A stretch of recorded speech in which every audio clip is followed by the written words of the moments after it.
All right, so we're here with Jeff, your attorney. You've been practicing 10 years here in Nashville. 10 years, okay. And you say you get about 15 soft tissue injury cases a month about? Right. Okay, quite a bit.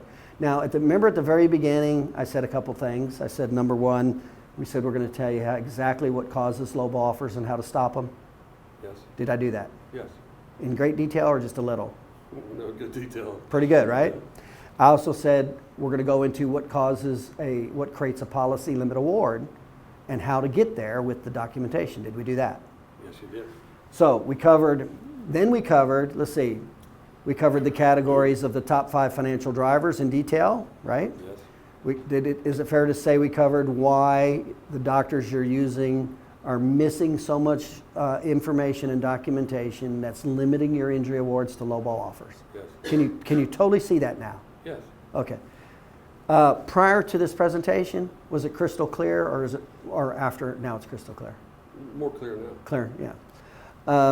We also we said we're going to go over the 4 categories to defend the case. We said we'll cover the documentation necessary to defend the pre-existing. Did we do that? Yes. We said we were going to cover the documentation to cover how to defend against the low property damage. Yes. Did we do that? Yeah. We said we'll cover the subjective argument. Did we cover that? Right. Okay. By the way, were you aware that there were 8 objective diagnostic tools for the typical soft tissue spinal injury? No, I knew there were a couple, but not 8. Yeah. Did it make sense to you when I covered it? Yeah. Yeah.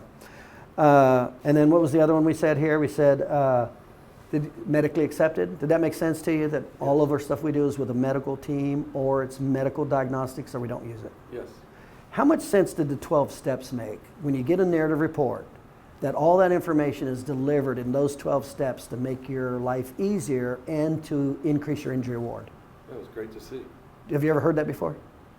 Not in that way, no. No, pretty systematic. Can you see even if you didn't have good documentation, but if you delivered it in those 12 steps, it would significantly help you? Absolutely. Yeah, and of course the goal is to do both. Sure. Last question, what was the biggest takeaway you got out of the presentation tonight? I think the thing you talked about, that most lawyers think that the chiros know what they're doing, and maybe I've been settling on the fact that I was trusting that when maybe I shouldn't have. Right. Isn't it an interesting analogy how we do the same thing with you? Yes. That we said, well, you're an attorney, you're licensed, so you must know how to do personal injury. Absolutely. It was mind-boggling. The first time I asked that question, like when I asked you, I said, how much personal injury, knowing what you know now, how much did you learn in school? And you said 0. And I said, that's exactly the way it is with chiropractors. Is that like eye-opening or what? Yeah, it is. And that's true. Too many attorneys think the chiropractors know what they're doing, and too many chiropractors think the attorney know what they're doing. And I think sometimes too many chiropractors think they know what they're doing. And definitely. Yes. I would totally agree with you on that. All right. Thanks a lot. I appreciate it. Thanks.